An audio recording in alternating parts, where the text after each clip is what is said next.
తల్లిదండ్రులు కావాలని మీ కలను నెరవేర్చుకోండి హెగ్డే ఫెర్టిలిటీ సెంటర్ ద్వారా ఉచిత మొదటి కన్సల్టేషన్ పొందండి 8807447474. నమస్కారం, వెల్కమ్ టు ఐ డ్రీమ్. నేను మీ విజిత.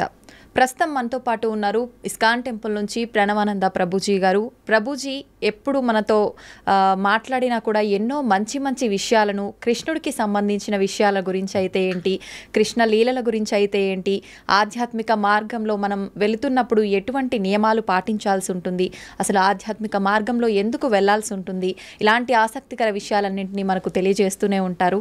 ఇప్పుడు ప్రభుజీతో మాట్లాడి మరిన్ని మంచి మంచి విషయాల గురించి అడిగి తెలుసుకుందాం. హరే కృష్ణ ప్రభుజీ. హరే కృష్ణ ప్రభుజీ. ఆధ్యాత్మిక మార్గం వైపు వెళ్తే మనకు అన్ని రకాలుగా బాగుంటుంది, భగవంతుడి దగ్గరికి మనం వెళ్ళొచ్చు, మోక్షం పొందొచ్చు అని చెప్పి మాట్లాడుకుంటూ ఉంటాం. అయితే ప్రభుజీ, చాలామంది ఆధ్యాత్మిక మార్గం వైపు వెళ్ళినా, ఎన్ని పూజలు చేసినా, ఎన్ని పుణ్యక్షేత్రాలు చేసినా వాళ్ళకున్న ఒత్తిళ్ళు మాత్రం అలానే ఉంటుంటాయి. మరి భగవంతుడి సేవలో ఉన్నప్పుడు, భగవంతుడి మార్గంలో ఉన్నప్పుడు ఒత్తిళ్ళు ఎందుకు ఉంటాయి? విముక్తి పొందాలి కదా ప్రభుజీ వాటి నుంచి. ఒక విషయం చెప్తాను మీకు. భగవంతుడి యొక్క సేవ వేరు, కోరికలతో భగవంతుడికి చేసే పూజలు వేరు. ఓకే. మనకి ఒత్తిడి పోవాలి అని అంటే ఫస్ట్ మన మనసులో ఉండే భారాలు ఏవైతే ఉన్నాయో అవి తగ్గించుకోవాలి. మీకు ఒక చిన్న విషయం చెప్తాను, అప్పుడు మీకు అర్థమవుతుంది. అలెగ్జాండర్ ది గ్రేట్ భారతదేశానికి వచ్చినప్పుడు ఒక సాధువు ఒంటిపైన బట్టలు కూడా లేవట, ఇలా కూర్చొని ధ్యానం చేస్తూ ఆనందంగా నిమగ్నం అయిపోయి ఉన్నారనమాట. అయితే ఈ సాధువు అలెగ్జాండర్ని చూసి నించోని కూడా నించోలేదట. అయితే ఆయనకు చాలా కోపం వచ్చింది. అదేంటి, నేను ఇంత పెద్ద రాజును వస్తే నించోవట్లేదేంటి అని ఆయన ఏం చేశారు, ఒక వ్యక్తిని పంపించారు.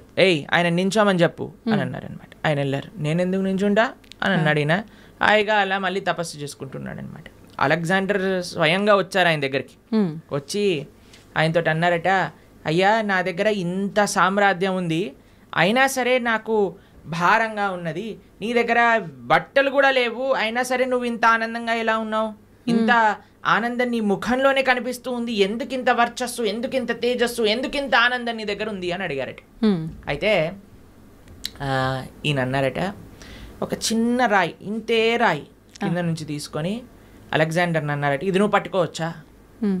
అయితే అలెగ్జాండర్ అన్నారట, ఇంత చిన్న రాయి పట్టుకోవటంలో నాకేముంది, పట్టుకుంటాను, ఇవ్వండి అని చేతిలో పెట్టాడు. అలానే పట్టుకొని ఉంచు అని అన్నారట. ఇలా పట్టుకున్నారు. గంట సేపు అయింది, 2 గంటలైంది, 3 గంటలైంది.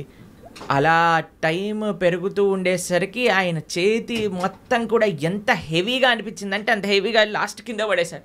అమ్మో నేను ఇంకా పట్టుకోలేను, అదేంటి ఇంత చిన్న రాయి నేను పట్టుకుంటాను, అచ్చేస్తా ఇంచేస్తాను అన్నావు కదా, ఇప్పుడేమైంది అని అంటే, అమ్మో చాలా కష్టం, చాలా కష్టం. సరే, ఒక చిన్న రాయే కొద్దిసేపటి తర్వాత ఎంత భారంగా మారిపోయింది మనకి. కానీ మనము భగవంతుడి దగ్గరికి ఎందుకు వెళ్తున్నాము? అయ్యా నాకు కొత్త కారు కొని ఇచ్చేసేయి, నాకు కొత్త ఇల్లు కొని ఇచ్చేసేయి, నాకు తొందరగా పెళ్ళి అయిపోవాలి, నాకు పిల్లలు కలగాలి, నాకు ఇంత ఆస్తి రావాలి, నాకు అది కావాలి, ఇది కావాలి అని ఇంకా భారాలు అడగడానికి మనం భగవంతుడి దగ్గరికి వెళ్ళామనుకోండి, ఎప్పుడు మనం ప్రశాంతంగా ఉండలేం. కానీ అదే స్వామి నిస్వార్థమైన ప్రేమతో, భక్తితో, భక్తి వేరు, కోరికలు కోరటం వేరండి. ఎప్పటి వరకైతే మనం భగవంతుడి నుంచి కోరికలు కోరుతామో అది భక్తి కాదు. అంటే మనసులో ఎటువంటివి లేకుండా నిస్వార్థమైన భావనతో, భగవంతుడి పట్ల ప్రేమతో కానీ మనం వెళ్తే అటువంటి వాడు ఎన్నటికీ కూడా ప్రశాంతత లేకుండా ఉండలేడు. ఆయనకి తప్పక ప్రశాంతత ఉంటుంది. ఎవరైతే నిస్వార్థమైన ప్రేమనే మనకి ప్రశాంతత, మీరు అంటున్నారు కదా, ఆ సాటిస్ఫాక్షన్ అనేది ఇస్తుంది. ఒక ఆయన అంటే చాలా తీర్థయాత్రలు చేస్తూ ఉండేవారట. చాలా తీర్థయాత్రలు చేస్తుంటే ఇందుకోసం చేసేవాళ్ళు, మాకు ఇది అయిపోవాలి, మాకు అది అయిపోవాలి, మాకు ఇది జరిగిపోవాలి, మాకు అది జరిగిపోవాలి అని తీర్థయాత్రలని చేస్తూ, అక్కడికి వెళ్తే పుణ్యం వస్తుందట, ఇక్కడికి వెళ్తే పాపం పోతుందట, దీంతో చేస్తుండే. అయితే వాళ్ళ గురువుగారు చాలాసార్లు చెప్పారు, నాన్న ఈ భావనతో వెళ్ళకు, అక్కడుండే భగవంతుడి యొక్క దర్శనం చేసుకోవడానికి వెళ్ళు, అక్కడ సాధువుల దగ్గర నుంచి మాటలు వినడానికి వెళ్ళు, ఆ క్షేత్రానికి సేవ చేయడానికి వెళ్ళు అని అంటే ఈయనకు అర్థం కాదు. నేను వెళ్ళాలి, మునగాలి, అన్ని దర్శనాలు చేసుకోవాలి, ఎందుకంటే పుణ్యం వచ్చేస్తుంది, పుణ్యం వచ్చేస్తుంది, పుణ్యం వచ్చేస్తుంది. అదే అయితే ఈ గురువు గారు ఒకసారి ఏం చేశారంటే ఒక కాకరకాయ ఇచ్చారట. కాకరకాయ ఇచ్చి, నాన్న నువ్వు వెళ్ళే పుణ్యక్షేత్రాలన్నింటిలో కూడా ఎక్కడెక్కడైతే నువ్వు స్నానం చేస్తావో అక్కడల్లా కూడా ఈ కాకరకాయకి స్నానం చేయించు అని అన్నారట. సరే అని మొత్తం ప్రతి క్షేత్రాన్ని గంగా, యమున, గోదావరి, కావేరి అన్నిట్లో స్నానం చేసి తీసుకొచ్చారట. వచ్చి మళ్ళీ ఆశ్రమానికి తిరిగి వచ్చేసరికి ఆ గురువు గారు అన్నారట, నాన్న ఈ కాకరకాయని కొద్దిగా ముక్కలు ముక్కలు చేసి కొద్దిగా వండు అని అనేసరికి వండి చూసేసరికి ఆ కాకరకాయ చేదుగానే ఉంది. కాబట్టి దాని యొక్క గుణం పోయిందా? గంగలో స్నానం చేసాం, యమునలో స్నానం చేసాం, పోలేదు కదా. ఎప్పటి వరకైతే మనం నిజమైన ఆధ్యాత్మిక మార్గము అని అంటే ఏమిటి? శ్రవణం, కీర్తనం, విష్ణు స్మరణం, పాద సేవనం, అర్చనం, వందనం, దాస్యం, సాఖ్యమాత్మ నివేదనం. ఈ నవవిధ భక్తి మార్గాలలో మనం ఉండమో అప్పటి వరకు మన హృదయ శుద్ధీకరణ అనేది జరగదు. ఎంతవరకైతే మన హృదయ శుద్ధీకరణ అనేది జరగదో అప్పటి వరకు మనకు ప్రశాంతత ఉంటుంది అనమాట. అలాంటి తీర్థయాత్రలకు వెళ్ళటం తప్పని చెప్పట్లేదండి. ఏ భావనతో వెళ్ళాలి? సేవా భావనతో వెళ్ళాలి. ఏ భావనతో వెళ్ళాలి? భగవంతుడి పట్ల ప్రేమతో వెళ్ళాలి. ఏ భావనతో వెళ్ళాలి? అక్కడ నుంచి ఏం నేర్చుకోవచ్చు, ఏం తెలుసుకోవచ్చు అనే భావనలోకి వెళ్ళాలి. కానీ ఏదో పుణ్యం వచ్చేసేయాలి, పాపం పోవాలి, ఏదో సైట్ సీయింగ్గా ఇలా వెళ్తే ఏం ప్రయోజనం లేదు. ఇప్పుడు చూడండి, ఏ క్షేత్రాలకు వెళ్ళినా మనం 4 ధామ్లో చూస్తూ ఉన్నాం. అందరు కూడా కెమెరాలు పట్టుకొని రికార్డింగ్స్ చేయడానికి, వ్లాగింగ్స్ చేయడానికి వెళ్తున్నారట. అవును ప్రభు. కేదార్నాథ్, బద్రీనాథ్ ఇలాంటి క్షేత్రాలన్నిటికీ కూడా బృందావనంలో అందరు రీల్స్ చేయడానికి వెళ్తున్నారు. ఇలా చేస్తే మనకి భక్తి ఎటువంటి ప్రయోజనం రాదండి. ఇంకా మనల్ని కర్మబంధంలో ఇంకా చిక్కుకుంటాం, కానీ మనం చర్మబంధం వీడలేము. కానీ ఎప్పుడైతే మనం సాధువుల దగ్గర నుంచి శ్రద్ధగా వింటామో, ఎప్పుడైతే మంచి విషయాలు స్మరిస్తామో, ఎప్పుడైతే చక్కగా జపం చేస్తామో భగవన్నామాన్ని, ఎప్పుడైతే భాగవత రామాయణాదులు చదువుతామో అప్పుడు నిజమైన శుద్ధీకరణ అనేది జరుగుతుంది. అప్పుడు నిజమైన ఒత్తిడి, స్ట్రెస్ అని ఏవేవో అంటున్నాం కదా, అవన్నీ పోతాయి. ఆనందంగా మనం భగవంతుడి దగ్గర ఉండొచ్చు. ఓకే ప్రభుజీ, కొంతమంది అనుకుంటారు నేను భగవంతుడి ధ్యాసలోనే ఉండాలి, ఆయన మొత్తం ఆయనకే అంకితం అయిపోవాలి అంటే కుటుంబ వ్యవహారాల్లో ఉంటుంటారు. కానీ ఎక్కువగా నేను ఆధ్యాత్మికం వైపు నడవాలి అనుకుంటున్నాను అనుకున్నా కూడా మనసు అనేది ఏకాగ్రత ఉండదు. అటువంటి వారు ఏం చేయాలి ప్రభుజీ? ఇలాంటివన్నీ గొడవలైనాక నెక్స్ట్ మూమెంట్ అనిపిస్తుంది నిజంగానే. తర్వాత అయిపోయాక అంతా బాగుంది బాగుంది, దేవుడి పక్కన మనము మన సంసారంలో ఉంటాం. అవునవును, దీన్ని శ్మశాన వైరాగ్యము అని అంటారు. కాబట్టి దీంతో పనికి రాదండి. మనము to start with regular spiritual practice ఉండాలి. మనం ఏమనుకుంటామంటే ఇప్పుడు నేను మొత్తము కూడా ఈ సంసారంలో ఉంటాను, ఒక సమయానికి సంసారానికి పులి స్టాప్ పెట్టేసి మొత్తం ఆధ్యాత్మికం అయిపోతాను. అలా అవ్వదండి ఎప్పుడు కూడా. మనము బ్యాలెన్స్ నేర్చుకోవాలి, మనకి ప్రియారిటీస్ ఉండాలి. కాబట్టి అలా మొత్తం వెళ్ళిపోతాను, మొత్తం మునిగిపోతాను అని చాలామంది మాకు కూడా చెప్తూ ఉంటారు. ప్రభుజీ ఇంకొక 4 సంవత్సరాలు వెయిట్ చేయండి, 4 సంవత్సరాల తర్వాత నువ్వు ఉంటావో లేదో తెలియదు కదా. అవును, ఎవరు ఉంటారో లేదో తెలియదు కదండి. ఒక నెక్స్ట్ క్షణంలోనే ఏమవుతుందో చెప్పలేం కదండి. నిజమే ప్రభుజీ. దేహినాం క్షణ భంగురహ అని అంటారు. తామరాకు పైన నీటి బొట్టు లాంటిది అనమాట మానవ జన్మ. ఇప్పుడు చూస్తున్నాం మనం, అసలు ఆశ్చర్యపోతుంది. అసలు మీరు ఎప్పుడైనా ఇంటర్నెట్లో చూసారనుకోండి, ఒకళ్ళు ఇలా పెళ్ళిళ్ళల్లో డాన్స్ చేస్తూ వెళ్ళిపోతారు. చిన్న చిన్న పిల్లలు, ఇప్పుడు వయసుతో సంబంధం లేదు హార్ట్ అటాక్ రావడానికి. అలానే ఎవరికైనా వస్తుంది అని కాదండి, మనకి తెలియదు ఎవరికి ఏమవుతుందో అనే విషయం. అవును. కాబట్టి మనం ఏమంటున్నామంటే ఒకనాడు ఇలా చేస్తాము, ఒకనాడు అలా చేస్తాము అన్నదానికంటే మనకి ఇప్పుడున్న సమయంలో కొద్దిగా సమయం భగవంతుడి కోసం తీయండి, కొద్దిగా సమయం వెచ్చించండి భగవంతుడి కోసము. ఓకే, వెచ్చించి చక్కగా దాన్ని మంచి ఆధ్యాత్మిక మార్గంలో యూజ్ చేయండి. ఎందుకంటే అదే మనకి శాశ్వతమైన ఫలితాన్ని ఇస్తుంది. స్వల్పమప్యస్య ధర్మస్య త్రాయతే మహతో భయాత్ అని కృష్ణుడు భగవద్గీతలో చెప్పారు. నువ్వు ఇంత చేస్తే నీకు ఇంత ఇస్తా, ఇంతగా కృష్ణుడు స్వీకరిస్తాడటండి. ఇంత చేస్తే, మనం ఇంత చేస్తే భగవంతుడు ఇంత అనుకుంటాడట దాన్ని. కానీ ఈ ప్రపంచంలో వాళ్ళకి ఇంత చేసినా సరే వాళ్ళు అనుకుంటారు ఏం చేశాడు వీడు నాకు, పెళ్ళిళ్ళల్లో ఇలానైనా మమ్మల్ని చూసుకునేది, అలానైనా మమ్మల్ని చూసుకునేది అని కొట్లాటలు పెట్టడానికి జనాలందరూ రెడీగా ఉంటారు. కానీ భగవంతుడు రివర్స్. కానీ మనం ఈ ప్రపంచంలో ఉండే వాళ్ళందరినీ సాటిస్ఫై చేయడానికి ప్రయత్నం చేస్తున్నాం, ఈజీగా సాటిస్ఫై అయ్యే భగవంతుని వదిలేస్తున్నాం. అది మనం చేసేదన్నమాట. కానీ మనం ఏమంటున్నామంటే బ్యాలెన్స్డ్గా ఉండండి. మంచిగా ప్రతిరోజు కొద్ది సమయమైనా గీత చదువుకోవడానికి. మీరు చూడండి, ఏ మతం వాళ్ళైనా అండి చిన్నప్పటి నుంచి పిల్లలకి నేర్పిస్తారు వాళ్ళ మతం ఏంటి, వాళ్ళ సాంప్రదాయం ఏంటి, అసలు వాళ్ళ పుస్తకాలు ఏంటి, పుస్తకాలు చదవటం కానీ వాళ్ళ యొక్క ఉత్సవాలు. మనకి ఎప్పుడు చిన్నప్పటి నుంచి ఎంజాయ్మెంట్ ఎంజాయ్మెంట్ ఎంజాయ్మెంట్ ఎంజాయ్మెంట్ తప్ప మిగతాది ఏమీ మనం నేర్పించట్లేదు. ఎంతమంది తల్లిదండ్రులు పిల్లలకి గీతా భాగవతాదులు చెప్తున్నారు చెప్పండి ఒకసారి? చాలా తక్కువగా ప్రభుజీ. అప్పుడు మన ధర్మం ఎలా ముందుకెళ్తుంది చెప్పండి? అవును. కాబట్టి మనం జాగ్రత్తగా కొద్దిగా టైం తీసుకొని ప్రతిరోజు కానీ మనం చదువుతూ పిల్లలకి చెప్తూ ఉంటే అప్పుడు కరెక్ట్ సమాజం అనేది మంచిగా ఉంటుంది, దృఢంగా ఉంటుంది. అది ముఖ్యం అన్నమాట. ఓకే ప్రభుజీ, వింటుంటాం సాధారణంగా పెద్దవాళ్ళు అంటుంటారు వీడు కారణ జన్మురా అని చెప్పి. అసలు నిజంగా కారణ జన్ములు అంటే ఎవరు ప్రభుజీ? సృష్టిలో ఉన్న ప్రతి ఒక్కరూ కారణ జన్ములే అంటారా? కారణ జన్ములు అనేదానికంటే కర్మ జన్ములు అనడం బెటర్ ఏమో, ఎందుకంటే అందరూ వాళ్ళ కర్మ ఫలితంగా జన్మిస్తూ ఉంటారు. కారణ జన్మలు అని అంటే ఎవరైతే మహానుభావులు ఉంటారో, మహాభక్తులు ఉంటారో, ప్రపంచంలో ఉండే వాళ్ళందరినీ భక్తి మార్గంలో ధార్మికంగా నడిపించడానికి ప్రయత్నం చేస్తూ ఉంటారో, వాళ్ళ ఆచరణ ద్వారా శాస్త్ర అధ్యయనం ద్వారా 10 మందికి మంచి చేయడానికి ప్రయత్నం చేస్తుంటారు. అటువంటి మహానుభావులు కారణ జన్ములుగా మనం చెప్పొచ్చు. ఎంతో మంది మహానుభావులు మన భారతదేశంలో కారణ జన్ములుగా ఒక ప్రయోజనం కోసం అవతరించిన వాళ్ళు ఉన్నారు. మన ఆచార్యులు జగద్గురు శంకరాచార్యులు కానీ, జగద్గురు మధ్వాచార్యులు కానీ, జగద్గురు రామానుజాచార్య స్వామి వారు, శ్రీ చైతన్య మహాప్రభు, వల్లభాచార్యులు, శ్రీల ప్రభుపాదులు వారు, ఇటువంటి మహానుభావులు జన్మిస్తారు. వాళ్ళని కారణ జన్ములు అని అంటారనమాట. కానీ మనలాంటి జీవులందరం కూడా మన కర్మ ఫలితాన్ని అనుభవించడానికి జన్మించిన వాళ్ళమే అనమాట. మనం చేసుకున్న పుణ్య పాపాలను అనుభవించడానికి ఈ ప్రపంచంలోకి వచ్చాం. కాబట్టి కర్మ వల్ల జన్మించే జీవులందరూ కూడా కారణ జన్ముల యొక్క మార్గాన్ని అనుసరించాలి. వాళ్ళు చూపించిన మార్గాన్ని, వాళ్ళు ఇడిపిచ్చిపెట్టిన లెగసీ ఏదైతే ఉందో దాన్ని ఫాలో అవటం వల్ల, వాళ్ళ టీలింగ్స్ ఫాలో అవటం వల్ల మనం కూడా జన్మలేని ఒక చక్కటి భగవంతుడి యొక్క లోకానికి చేరుకోగలుగుతాం అనమాట. కాబట్టి ఆచార్యులు కారణ జన్ములు, వాళ్ళకి కర్మ లేదండి. ఏ మహా భగవద్భక్తుడు ఆవిర్భవించినప్పుడు భగవంతుడు స్వయంగా ప్రేరణ చేస్తే, అయ్యా నువ్వు వెళ్ళి జనాలను ఉద్ధరించు అని చెప్తే కానీ వాళ్ళు రారు. అటువంటి మహాభాగవతోత్తములని మనం కూడా ఆశ్రయిస్తే మనం కూడా ఈ జన్మ రాహిత్యం పొంది భగవంతుడి యొక్క సేవ చక్కగా ఆ భగవంతుడి యొక్క లోకంలో చేసుకోగలుగుతాం.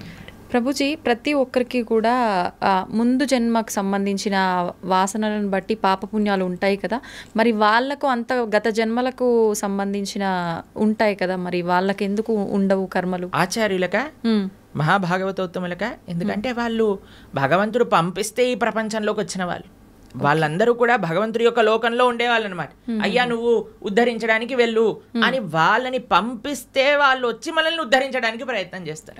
కాబట్టి వాళ్ళు ఏదో మనలాగా కర్మ వల్ల పుణ్యపాపాలు అనుభవించడానికి వచ్చిన వాళ్ళు కాదనమాట. భగవంతుడు తన యొక్క సొంత కృపతో, స్వామి నువ్వు వెళ్ళి ఈ ప్రపంచంలో ఉండే వాళ్ళందరూ కష్టపడిపోతున్నారు, పాపం వీళ్ళందరికీ ఏమి ధర్మం ఏంటి అధర్మం అంటే ఏం తెలియట్లేదు, కాబట్టి నువ్వు వెళ్ళి నీ భక్తి ద్వారా నీ ఆచరణ ద్వారా 10 మందికి తెలియజేయి, వాళ్ళందరినీ కూడా మంచి మార్గంలో నడిపించు అని చెప్పి పంపిస్తే వాళ్ళు భగవంతుడి దగ్గర నుంచి కిందికి వస్తారు. ఓకే, అలా ప్రభుజీ, ధర్మం ధర్మం అంటున్నాం. ధర్మము, జ్ఞానము, భక్తి, కర్మ ఇవన్నీ మాట్లాడుకుంటున్నాం. అసలు ఇవన్నీ అంటే ఏంటి? నిజంగా వీటన్నింటినీ మనం గనక వీటి కరెక్ట్ మార్గంలో గనక వెళ్ళగలిగితే వీటి ద్వారా నిజంగా భగవంతుని ఎలా చేరుకుంటాం? అసలు మీరన్న క్వశ్చన్లో చాలా టర్మ్స్ ఉన్నాయి. ధర్మము, జ్ఞానము, భక్తి, కర్మ ఇవన్నీ ఒక్కొక్క విశ్లేషణ చేయవలసిన, ఒక్కొక్క పాడ్కాస్ట్ కి సంబంధించిన టాపిక్స్ అనమాట మీరు అడిగింది. సాధారణంగా ప్రతి ఒక్కరు ఎవ్వరు నోరు తెరిచినా కూడా ఇవే జనరల్ గా డిస్కస్ చేస్తుంటారు కదా ప్రభుజీ. మన అన్నిటికంటే పెద్ద మిస్కన్సెప్షన్ ఏంటి అని అంటే, ఎవరికి తోచింది వాళ్ళు ధర్మం అనుకుంటారు. నాకు తెలిసిందే ధర్మము, అంతే, నేను ఇది ఇలా చేశాను కాబట్టి ఇదే ధర్మము, నాకు ఇలా తెలుస్తుంది కాబట్టి ఇదే భక్తి, నేను ఇచ్చేస్తాను ఇదే నాకు జ్ఞానము, నాకున్నదే గొప్ప జ్ఞానము. ఇదంతా కాదండి, చాలా సింపుల్. ధర్మస్తు సాక్షాత్ భగవత్ ప్రణీతం. ధర్మం అంటే భగవంతుడు చెప్పింది. భగవంతుడు ఏం చెప్పాడు, ఎక్కడ చెప్పాడు మీకు తెలుసా? తెలీదు.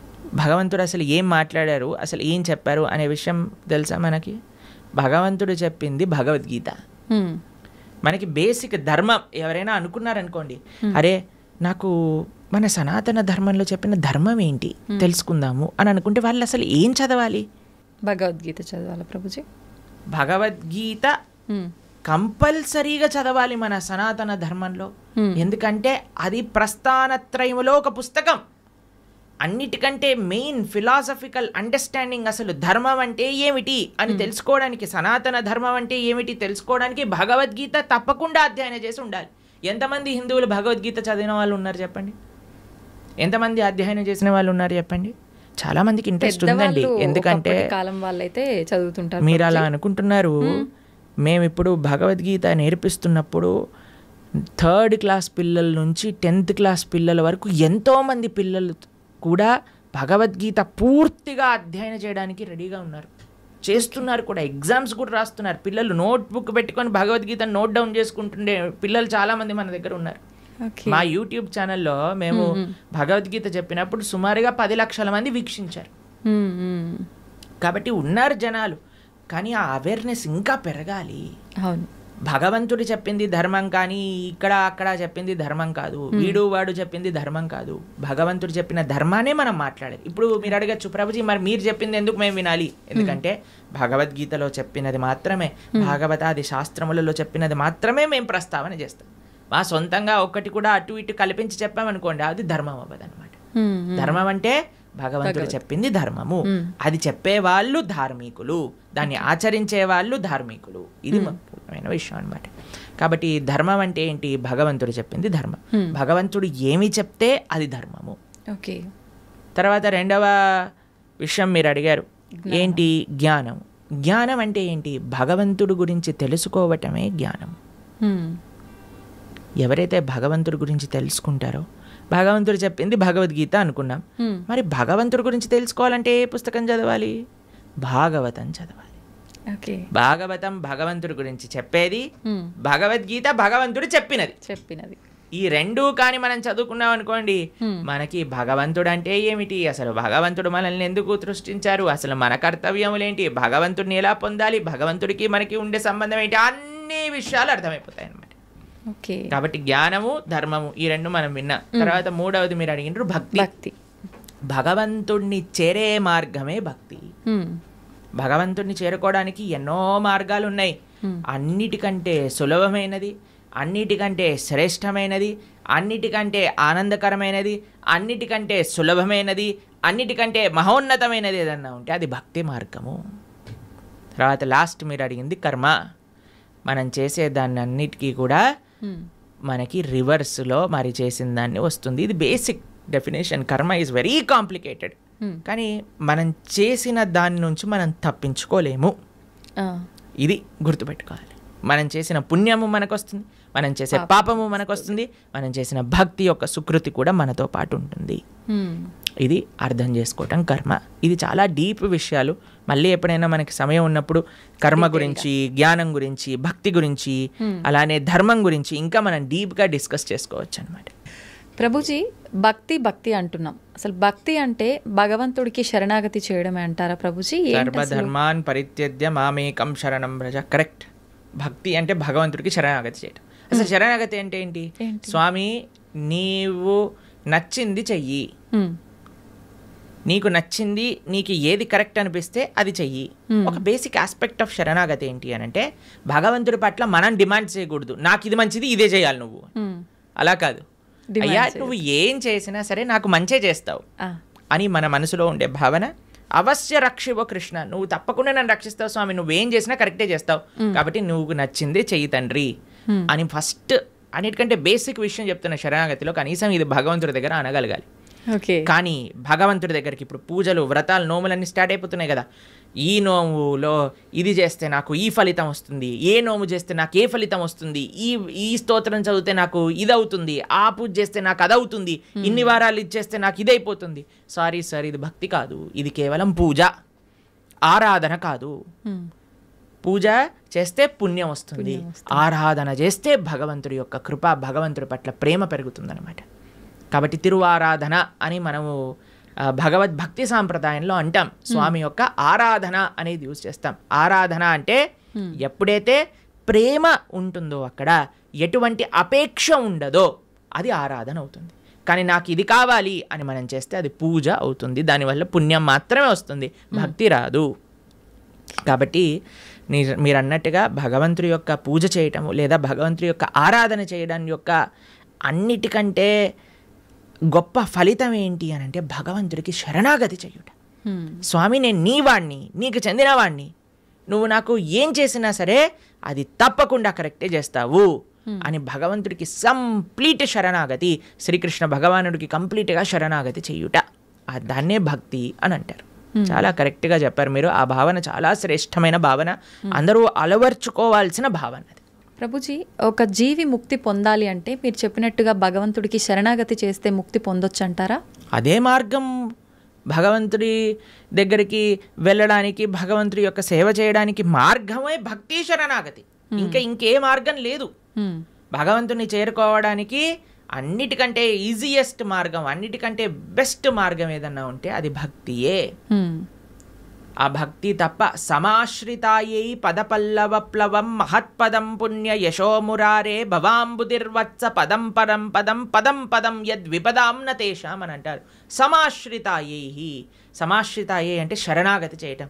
ఎవరైతే భగవంతుడి యొక్క శ్రీచరణాలను ఆశ్రయిస్తారో అటువంటి వాడికి ఏమవుతుందంటే, ఇంత పెద్ద సంసార సాగరం అంటాం కదండి, సంసార సాగరంలో కొట్టి ముట్టాడుతున్నాం అంటారు కదా, ఆ సంసార సాగరం ఎంత అయిపోతుందట అంటే, ఒక గోవు దూడ పాదం ఉంటుంది కదండి, దూడ కానీ బురదలో పాదం పెట్టింది అనుకోండి, ఇంత చిన్న హోల్ అవుతుంది, దాంట్లో ఎంత నీళ్లు ఉంటాయి?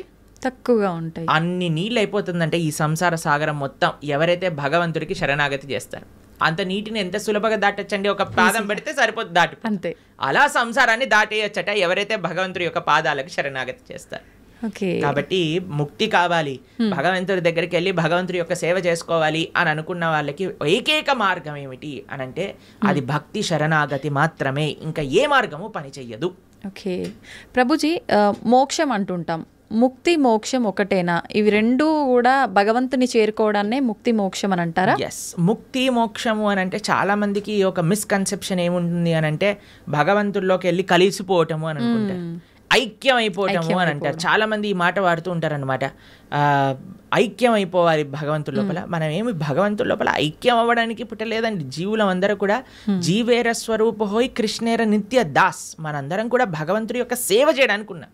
ఇప్పుడు చూడండి, ఒక చిన్న పిల్ల ఉంది, ఆవిడికి అమ్మ అంటే చాలా ప్రేమ ఉన్నప్పుడు ఆ చిన్న పిల్ల వచ్చి అమ్మతోటి, అమ్మ మళ్ళీ నేను నీ పొట్టలోకి దూరిపోతాను, నీ శరీరంలోకి వెళ్ళిపోతాను అని అంటే, ఒరే శరీరంలోకి వెళ్ళటం ఏంట్రా, నువ్వు అమ్మ అంటే ప్రేమ ఉంది అని అంటే నువ్వు ఏదో ఒక సేవ చేయాలి, అమ్మకి నచ్చినట్టుగా ఉండాలి, అమ్మకి నచ్చే విధంగా ఉండాలి, అదే సేవ కదండి. అమ్మ పొట్టలోకి వెళ్ళిపోవటం ప్రేమనా, లేదా అమ్మకి నచ్చే పనులు చేయటం ప్రేమనా? నచ్చే పని చేయటం. కాబట్టి భగవంతుడి యొక్క భక్తి, భగవంతుడి ముక్తి అని అంటే భగవంతుడు లోపలికి వెళ్ళిపోవాలి అని కోరుకోవటం కాదు, భగవంతుడినే అయిపోవాలి అని చాలా మంది అనుకుంటూ ఉంటారు అనమాట. కానీ అది కాదండి ముక్తి అంటే. ముక్తి అంటే భగవంతుడి యొక్క సేవ చేయటం. భగవంతుడి యొక్క సేవ కాదు, భగవంతుడి యొక్క భక్తుల యొక్క సేవ. భగవంతుడి యొక్క భక్తుల యొక్క సేవ కాదు, భగవంతుడి యొక్క భక్తుల యొక్క భక్తుల యొక్క సేవ. భగవంతుడి యొక్క భక్తుల యొక్క భక్తుల యొక్క సేవ కాదు, భగవంతుడి యొక్క భక్తుల యొక్క భక్తుల యొక్క భక్తుల యొక్క సేవ. దాసానుదాసో తవ పాదేయిక మూలం, ఇది ముక్తి అని అంటే. మనం చాలామందికి ప్రశ్న, ఒకవేళ మనకి ముక్తి వచ్చేసింది అనుకోండి, భగవంతుడి దగ్గరికి వెళ్ళిపోవాలి, ఏం చేస్తాము? సేవ చేసుకుంటాం. ఎస్, సేవ చెయ్యాలి అనే వాళ్ళకే అక్కడికి అలౌడ్ ఉంటుంది, లేకపోతే అలౌడ్ ఉండదు అనమాట. నేను కూడా, మీరు వైకుంఠానికి ఎందుకు వెళ్తున్నారండి అని వీసా స్టాంపింగ్ వాళ్ళు అడిగారనుకోండి, ఏం లేదండి మేము కొద్దిగా మాకు వైకుంఠం చూసి రావాలని ఉంది అనుకోండి, రిజెక్ట్ అనేసిస్తారు. టూరిస్ట్గా వెళ్ళలేం మనం వైకుంఠానికి, పర్మనెంట్ రెసిడెంట్ గానే వాళ్ళు వీసా ఇస్తారు. ఆ పర్మనెంట్ రెసిడెంట్లో కూడా పర్మనెంట్ ఎంప్లాయ్మెంట్ ఉంటుంది అన్నమాట మనకి భగవంతుడి యొక్క సర్వీస్. ఎవరైతే ఎంజాయ్మెంట్ మెంటాలిటీ ఉంటుందో వాళ్ళకి పరలోకానికి అలౌడే ఉండదు. ఎవరైతే సేవా భావనలో ఉంటారో వాళ్ళకి మాత్రమే భగవంతుడి దగ్గరికి అలౌడ్ ఉంటుంది. ప్రభుజీ, జీవాత్మ అంటుంటారు, జీవుడు జీవాత్మ రెండు ఒకటేనా, వేరు వేరంటారా? ఎస్, మనకి 3 రకాల శరీరములు ఉంటాయి. ఇప్పుడు మీరు చూసేదాన్ని స్థూల శరీరము అని అంటారు, అంటే చర్మము, బ్లడ్, బోన్స్ వీటన్నిటితో ఉండే స్థూల శరీరం అంటారు. దీంట్లోపల సూక్ష్మ శరీరం అని ఉంటుంది, మన బుద్ధి అహంకారములతో స్థూల శరీరం ఉంటుందన్నమాట. దాని లోపల స్థూల శరీరం, సూక్ష్మ శరీరం, దాని లోపల మనకి కారణ శరీరము అని అంటారు, దాన్ని ఆత్మ, జీవాత్మ అని అంటారు. ఇప్పుడు చూడండి, ఫర్ ఎగ్జాంపుల్ ఇప్పుడే నేను స్టూడియోకి వస్తుంటే ఒకళ్ళు వెళ్ళిపోయారు, ఆయన పక్కన నుంచి ఇలా తీసుకెళ్తూ ఉన్నారనమాట. సపోజ్ పలానా వ్యక్తి వెళ్ళిపోయారండి అని అంటారు. వెళ్ళిపోయారు అని అంటే ఇక్కడే కదండి మన ముందే కనిపిస్తున్నారు కదా. మరి వెళ్ళిపోయారు అనేది ఏం వెళ్ళిపోయింది? ఆత్మ. ఇదే బేసిక్ అండర్స్టాండింగ్. కానీ ఎంతమందికి ఈ విషయం గురించి అరే ఆత్మ వేరు శరీరం వేరు అని మనం గుర్తించేసామనుకోండి, ఈ శరీరం పైన అంత ఇన్వెస్ట్మెంట్ ఎందుకు చేస్తాం చెప్పండి? అస్సలు ఎవరైనా అద్దెల్ని అలంకరించుకుంటారా? మీకు ఈ స్టూడియో అంటే జస్ట్ రెంట్కే ఇచ్చారంటే మీరు ఒక ₹1,00,00,000 పెట్టి దీన్ని రీమోడిఫికేషన్ చేస్తారా?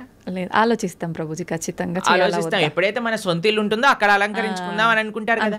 కానీ మనందరం చేసే పని ఏంటి? ఇది తెలుసు, అదే ఈ శరీరము పర్మనెంట్ కాదు, అయినా సరే మనం ఈ శరీర పోషణలో ఉన్నాం. కానీ శరీర పోషణలో ఉండద్దు అని చెప్పట్లేదండి, కానీ ముఖ్యమైన ఆత్మని మర్చిపోరాదు.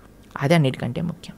జీవాత్మ మనము అని అంటే ఇప్పుడు చూడండి, ఇది నా చెయ్యి అంటాం, నా చెయ్యి, నా షర్ట్, నా వాచ్, నా తల, నా కళ్ళు. మరి నువ్వెవరు? నా నా నా నా అంటున్నావు కదా, మరి నువ్వెవరు అని కానీ మనం ప్రశ్న చేసుకుంటే మనకు తెలుస్తుంది మనం ఈ శరీరం కాదు. శరీరం అయితే మరి ఆ వ్యక్తి అలానే ఉన్నాడు కదా, వెళ్ళిపోయారు అని ఎందుకు అంటున్నారు?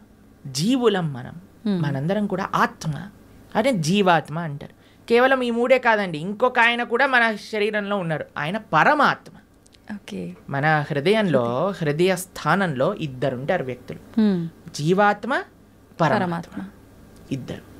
జీవాత్మ ఎప్పుడైతే పరమాత్మను తెలుసుకొని పరమాత్మకు శరణాగతి చేసి పరమాత్మ సేవ చేస్తారో దాన్నే ముక్తి మోక్షము అనేది. కాబట్టి జీవుడు జీవాత్మ రెండు ఒకటే, జీవాత్మ ఒకళ్ళు, పరమాత్మ ఒకళ్ళు. పరమాత్మని తెలుసుకోవటమే జీవుడి యొక్క లక్ష్యం. ప్రభుజీ, ఒకసారి ఆత్మ శరీరాన్ని విడిచి వెళ్ళిన తర్వాత మళ్ళీ ఎంత కాలం పడుతుంది మళ్ళీ ఒక జీవిలో రావటానికి? ప్రాణం అంటే ఏమంటారు, అది ఒక కస్టమైజ్డ్ ప్రాసెస్ అన్నమాట. అది ఎవరికి ఎంతసేపు వాడు నరకంలో ఉంటాడో, ఎంతసేపు స్వర్గంలో ఉంటారో, ఎంత తొందరగా, అవన్నీ ఇంకా మనం చెప్పలేము. చాలా కాంప్లికేటెడ్ కర్మ సిద్ధాంతం అంటే. దానికి ఏం స్పెసిఫిక్ పారామీటర్స్ లేవు, మనతోటి అయినప్పుడే మనకు తెలుస్తుంది ఎన్ని రోజులు ఉన్నాం, మనం ఎక్కడ ఉన్నాం అనేది. కాబట్టి తప్పకుండా ఒక శరీరం నుంచి వదిలిపెట్టి వెళ్ళాక కొన్ని రోజులు ఆ జీవాత్మ అలానే తిరుగుతారు అని చెప్తారు. అందుకే మనము మంచి పుణ్యకర్మలన్నీ చేయడానికి ప్రయత్నం చేస్తాం. 10, 11, 12 అట్లా ఒక్కొక్కరికి ఒక్కొక్క పద్ధతులు ఉంటాయి. దాని తర్వాత వాళ్ళు అక్కడ నుంచి స్వర్గాది లోకములకు, నరకాది లోకములకు వెళ్ళి వాళ్ళ పాప పుణ్యాలన్నీ అనుభవించి మళ్ళీ ఇంకొక శరీరంలోకి దాల్చడానికి ఈ భూలోకంలోకి రావాల్సి వస్తుంది. లేదు, ఆయన చాలా భాగవతోత్తముడు, భగవంతుడికి శరణాగతి చేసి భక్తి చేసిన వాళ్ళు, పుణ్యంతో సంబంధం లేదు, పాపంతో సంబంధం లేదు, ఇక యత్గత్వా నా నివర్ధంతే తద్ధామ పరమమ్మ, భగవంతుడి యొక్క లోకానికి చేరుకున్నారనుకోండి, ఇంకా మళ్ళీ పుట్టాల్సిన అవసరం లేదు, పుణ్యము లేదు, పాపం లేదు, ఏ గోల లేదు, ఆనందంగా భగవంతుడి యొక్క సేవలో ఉండొచ్చు. మన సనాతన ధర్మంలో మీరు అర్థం చేసుకోవాల్సినవి 3 ఉన్నాయండి. ఏంటి ప్రభుజీ? ఒకటి పాపం, అంటే మనం చేసే తప్పుడు వాటికి వచ్చే ఫలితాన్ని పాపము అని అంటారు. 2 పుణ్యం, మనం చేసే మంచి పనులకి మనకి రిటర్న్గా వచ్చేది పుణ్యం. ఇంకొకటి 3వది ఉందండి, దాన్ని భక్తి అని అంటారు. భక్తి పుణ్యానికి సంబంధం లేదు, పాపానికి సంబంధం లేదు, ఇది సపరేట్ బ్యాంక్ అకౌంటే. ఎప్పుడైతే మనం ప్రేమతో భగవంతుడిని ఆశ్రయిస్తామో అది పుణ్యం కాదు, అది భక్తి సుకృతి అంటారు, భక్తోన్ముఖ సుకృతి అని అంటారు. ఎవరైతే భక్తి చేస్తారో అటువంటి వాళ్ళు నా స్వర్గానికి వెళ్ళరు, నా నరకానికి వెళ్ళరు, వాళ్ళు వెళ్ళేది భగవంతుడి యొక్క లోకానికి. స్వర్గానికి వెళ్ళినా, నరకానికి వెళ్ళినా, ఇంకా ఏ దేవత యొక్క ప్రపంచానికి వెళ్ళినా సరే, లోకానికి వెళ్ళినా సరే, కృష్ణుడు భగవద్గీతలో చెప్తారు, ఆ బ్రహ్మ భువనాలోక పునరావృత్తినో అర్జున. ఇక్కడ నుంచి బ్రహ్మలోకం అంటే అన్నిటికంటే టాప్ మోస్ట్ లోకం అనమాట. అక్కడ వరకు వెళ్ళిన వాళ్ళు కూడా మళ్ళీ పుట్టాల్సిన అవసరం ఉంటుంది. ఎప్పుడైతే మాముపేత్యత్తు కౌంతయ్య, నన్ను ఆశ్రయించిన వాళ్ళు, ఎవరు చెప్తున్నారు నన్ను అని అంటే కృష్ణుడు అర్జునుడితో చెప్తున్నారు, నన్ను ఆశ్రయించిన వాళ్ళకి మళ్ళీ పుట్టుక అనేది ఉండదు అనే విషయం చెప్తున్నారు. కాబట్టి మనం పుణ్యం పైన ఫోకస్ చేయకూడదు, పాపం పైన ఫోకస్ చేయకూడదు, మనం భక్తి పైన ఫోకస్ చేయాలి. ఇది పర్మనెంట్ సొల్యూషన్ అనమాట. ఓకే ప్రభుజీ, భక్తి వేరు, భగవంతుణ్ణి తెలుసుకోవడం వేరా ప్రభుజీ? 2 ఒకటేనా? భక్తి మార్గంలో మొట్టమొదటి అడుగు శ్రవణం, అంటే భగవంతుడి గురించి తెలుసుకోవడం. ప్రహ్లాదుని హిరణ్యకశిపుడు అడుగుతారు, అయ్యా నువ్వు స్కూల్కి వెళ్ళావు కదా, బోర్డింగ్ స్కూల్, హాస్టల్కి వెళ్ళావు కదా, ఏం నేర్చుకున్నావు అని అంటే, శ్రవణం కీర్తనం విష్ణు, శ్రవణం అని అంటే భగవంతుడి గురించి వినటము. భక్తి అంటే ఏదో పూజలు చేసేసి, ఇక్కడ నుంచి 1000 పూలు పట్టుకొచ్చేసి, ధూపాలు వేసేసి, నోములు ఇచ్చేసి, లక్ష పూలలతో పూజ చేసేసి, ఒక లీటర్ల అభిషేకాలు చేసి, ఇది కాదండి భక్తి అంటే. భక్తి అంటే భగవంతుడి గురించి వినటం. ఇది ఎవరు చెప్తున్నారు? పరమ భక్తుడైన ప్రహ్లాదుడు చెప్తున్నాడు. ఫస్ట్ ప్రాసెస్ ఏంటి? శ్రవణం భగవంతుడి గురించి వినటం. వినటం. ఏం వినాలి? గీత, భాగవత, రామాయణ అసలు అన్నీ ఏదైతే భగవంతుడి గురించి చెప్తారో వాటిని వినాలి. శ్రవణం, కీర్తనం, దాని తర్వాత మనం చేయాల్సింది జపం. చూడండి ఆయన ఏం ప్రాసెస్లో చెప్తున్నారు, ప్రియారిటీ వైజ్ చెప్తున్నారు అనమాట. శ్రవణం, కీర్తనం, విష్ణో. ఎవరికి చేయాలి ఇది? భగవంతుడైన నారాయణుడు విష్ణువుకి చేయాలి. శ్రవణం, కీర్తనం, విష్ణు, స్మరణం, పాదసేవనం. స్మరిస్తూ ఉండాలి. మనం విన్నది స్మరిస్తూ స్మరిస్తూ స్మరిస్తూ ఉంటే అప్పుడు మనకి భగవంతుడి పట్ల ప్రేమ పెరుగుతుంది. అప్పుడు మనం భగవంతుడి యొక్క ఆరాధన చేసామనుకోండి, ప్రేమతో ఆరాధన చేయగలుగుతాం. లేకపోతే ఎప్పుడు మనసులో ఈ కోరిక ఈ కోరిక ఈ కోరిక ఈ కోరిక కోరిక గుర్తొచ్చినంత భగవంతుడు గుర్తురాడు. నిజమే ప్రభుజీ. ఎప్పుడైతే మనం శ్రవణం, కీర్తనం భగవంతుడి గురించి వింటామో, భగవంతుడి యొక్క నామాన్ని జపం చేస్తామో, అప్పుడు మనం ఆరాధన చేసేటప్పుడు మన మనసు భగవంతుడి పైన ఉంటుంది. కాబట్టి అందరూ కూడా ఫస్ట్ వ్రతాలు, నోములు, పూజలు చేసేయడానికి పరిగెత్తుతూ ఉంటారు. కానీ దాటికంటే ఫస్ట్ ఇనీషియల్ స్టెప్స్ ఏంటి అని అంటే, ఇప్పుడు చూడండి, ఒక ఫస్ట్ ఫ్లోర్కి ఎక్కాలి అని అంటే మనం లాంగ్ జంప్ చేసేసి ఎక్కిస్తామా? ఒకసారి దూకామనుకోండి, ఆయనతో కాళ్ళు చేతులు విరిగిపోతాయి అంతే. మెల్లమెల్లగా ఎక్కామనుకోండి, కరెక్ట్ పాత్లో మనం వెళ్తూ ఉండొచ్చు అనమాట. అందుకే ఫస్ట్ స్టెప్ ఏంటంటే భగవంతుడి గురించి వినండి, భగవంతుడి గురించి వినండి, భగవంతుడు గురించి స్మరించండి, భాగవత రామాయణాదులు ఏం చెప్పారో తెలుసుకోండి అని. అందుకే ఇన్ని గంటలు మనం యూట్యూబ్లలో వీటిలలో చెప్పేది ఎందుకు అని అంటే జనాలు వినడానికి. వింటే వాళ్ళకి భగవంతుడి గురించి తెలిస్తే మంచి భక్తి మార్గంలో ముందుకెళ్తే అది జీవుడి యొక్క పరమశ్రేయస్సుకి కారణం అవుతుంది. ఓకే ప్రభుజీ, ఒక మంచి భక్తుడిగా ఉండాలి అంటే ఫస్ట్ చేయాల్సింది మీరు చెప్పినట్టుగా భగవంతుడి గురించి వినడమే అంటారా? కరెక్ట్. శ్రవణం, కీర్తనం. ఫస్ట్ ప్రాసెస్ ఏంటి అంటే శ్రవణం. మనం వినడానికి ప్రయత్నం చేయాలి. ఎవరి నుంచి వినడానికి ప్రయత్నం చేయాలి? ఎవరైతే శాస్త్ర అధ్యయన చేసిన మంచి భక్తులు ఉన్నారు. ఇప్పుడు చూడండి, మార్కెట్లో ఎవరు పడితే వాళ్ళు చెప్పడానికి రెడీ అయిపోయారు. ఇది ఇలా చెయ్యి, ఆ చిట్కా ఇలా చెయ్యి, ఈ పరిష్కారం ఇలా చెయ్యి. అసలైతే ఎంత అసలు ఆశ్చర్యం అనిపిస్తుంది అంటే, కొన్నిసార్లు మాకు వీడియోలు పంపిస్తే అసలు ఇలాంటి వ్యక్తుల్ని ఎలా వినగలుగుతున్నారు జనాలు అని అనిపించేటట్టుగా ఆశ్చర్యపడిపోతాం అనమాట. ఎందుకంటే భాగవత మన శాస్త్రాలు చెప్పే విషయం వేరు, వీళ్ళు చెప్పే విషయాలు వేరు. ఒకడు తలపైన చేయబెడతానంటాడు, ఒకడు ఇంకొక మాయ చేస్తానంటాడు, ఇంకొకడు మ్యాజిక్ చేస్తానంటాడు. మాయలు మ్యాజిక్ కావాలంటే మీరు మ్యాజిక్ షోకి వెళ్ళండి కదా, దేవుడి దగ్గరికి ఎందుకు రావాలి? ఆధ్యాత్మిక గురువు మాయలు, మ్యాజిక్లు, తంత్రాలు, యంత్రాలు, తలపైన చేయబెట్టాలు అవన్నీ చేయరండి. ఆధ్యాత్మిక గురువు ఎప్పుడైనా సరే, మీరు ఏ శాస్త్రంలో చూసినా ఎవరైనా సరే మీరు చూడండి, మన జ్ఞానము వేరే వ్యక్తులకి గురువు ఎప్పుడు కూడా శ్రవణం ద్వారానే పంపిస్తారు.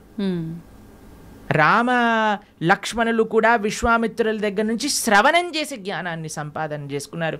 కృష్ణుడు సాందీపముని దగ్గర నుంచి శ్రవణం చేసుకొని జ్ఞానాన్ని విన్నారు. అర్జునుడు కృష్ణుడి దగ్గర నుంచి శ్రవణం చేశారా? కృష్ణుడు వచ్చి చేయబెట్టాడు అర్జునుడి పైన శ్రవణం.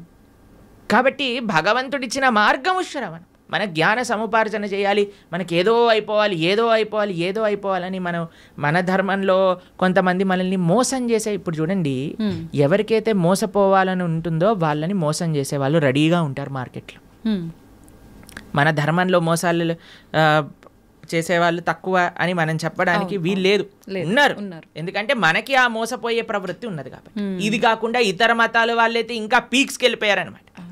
వాళ్ళు చేసే మోసాలు కానీ, వాళ్ళు చేసే యాక్టింగ్లు కానీ, వాళ్ళు చేయించే డ్రామాలు కానీ చూస్తే అసలు ఎందుకు ఇంతమంది అక్కడ ఉంటున్నారంటే, అసలు మీరు చూడండి, మేము ఆ వీడియో చూసినప్పుడు మాకు పంపిస్తుంటారనమాట జనాలు, ఇలా ఇలా ఇలా ఇలా వీళ్ళు చేస్తున్నారు ప్రభుజీ, పాస్టర్లు వీళ్ళు అని చూస్తున్నప్పుడు అయితే మాకు అనిపిస్తుంది, ఎవడైనా బుర్రున్నవాడు అసలు ఈ సభకి వెళ్తాడా?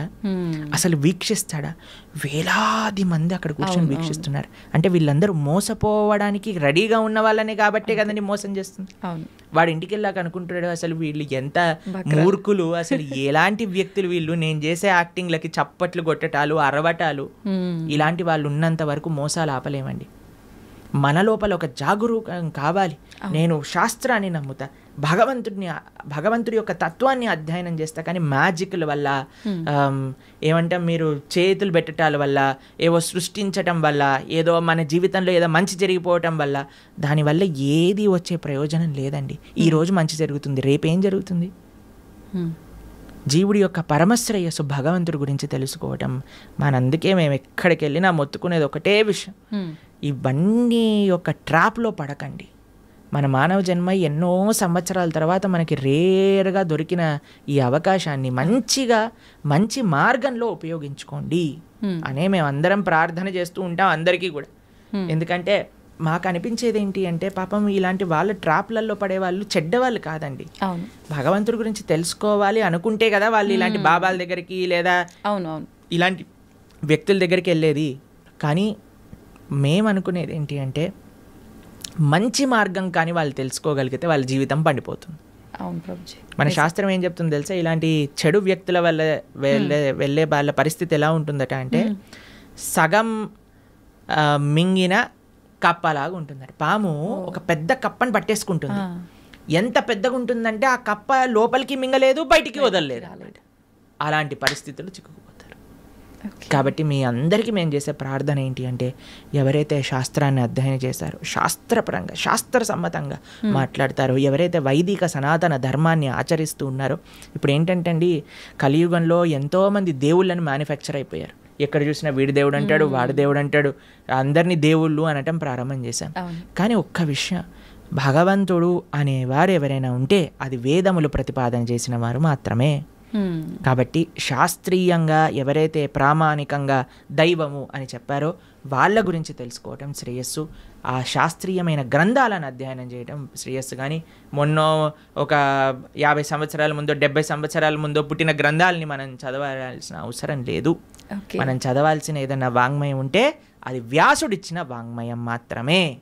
అది చాలా ముఖ్యం.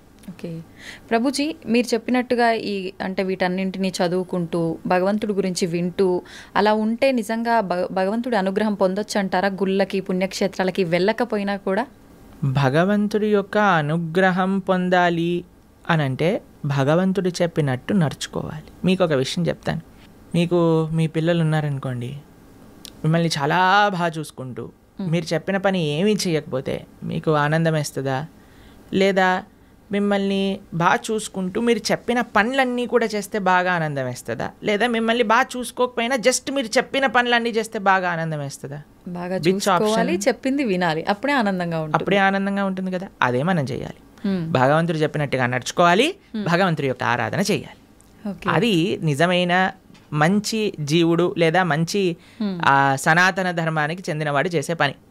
ఇటు భగవంతుడి యొక్క సాంగత్యం లేనప్పుడు మనం భగవంతుడి యొక్క స్మరణతో ధార్మికంగా ఉండటం, అలానే మనం భగవంతుడి యొక్క సేవ చేసుకునే ఒక అవకాశం వచ్చినప్పుడు సాక్షాత్తుగా అక్కడికి వెళ్ళి దర్శనం చేసుకొని ఒక సేవ భావనతో ఉండటం, ఆ రెండు ముఖ్యమే మనకి. ఓకే ప్రభుజీ, కొంతమంది తల్లి గర్భంలోనే ఉన్నప్పుడే రకరకాల రీజన్స్ ఏదైనా ఉండొచ్చు, చనిపోతూ ఉంటారు.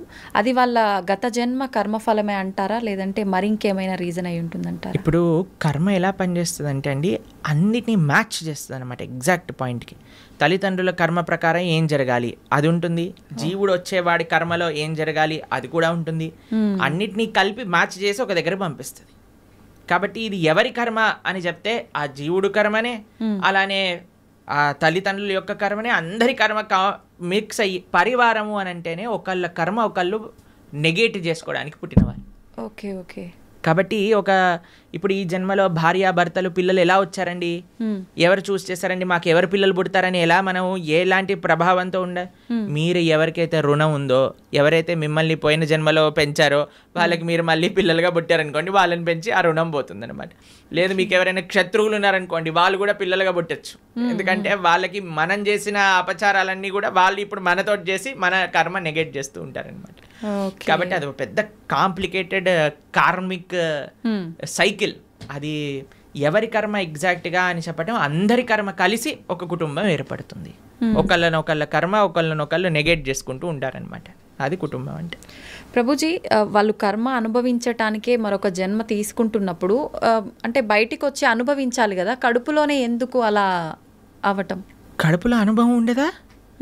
కడుపులోనే అనుభవం ఉంటుంది. అంతే అనుభవం ఉండాలి అని కర్మ ఉంటే అంతే అనుభవం అంతే. Okay okay. కాబట్టి జీవుడు తల్లి గర్భములోకి వెళ్ళిన మరుక్షణం నుంచి కాన్షియస్నెస్ స్టార్ట్ అయిపోతుంది, డెవలప్ అవ్వటం అని చెప్తారనమాట. కాబట్టి గర్భస్థ నరకము అని అంటారు. ఇప్పుడు చూడండి, అమ్మ ఇప్పుడు మీరు రెస్పాండ్ అవ్వటం, ఇప్పుడు ప్రహ్లాదుడు గర్భంలో ఉన్నప్పుడే కదండి భగవంతుడి గురించి విన్నది. పిల్లలు అందుకే చెప్తారు, ఎవరైతే కడుపుతో ఉంటారో అప్పుడు మంచి విషయాలు వినాలని, రామాయణ భాగవతాలు వింటూ ఉండండి, అప్పుడు పుట్టేవాడు మంచి భక్తుడిగా పుడతాడు అని. ఎందుకంటే వాడి లోపల కాన్షియస్నెస్ ఉంది కాబట్టి, వాడు అనుభవిస్తున్నాడు ఏది మంచి ఏది చెడు. అందుకే అమ్మని జాగ్రత్తగా ఇది తినకూడదు ఇవి తినాలి అని ఎందుకు చెప్తారు అంటే వాటి వల్ల ఆ పిల్లవాడికి కూడా ఆ రకమైన బాధ కలుగుతూ ఉంటుంది, లేదా ఆ రకమైన ఆనందం వస్తూ ఉంటుంది అని. కాబట్టి లోపల కూడా వాడు అనుభవిస్తూనే ఉన్నాడు జీవి.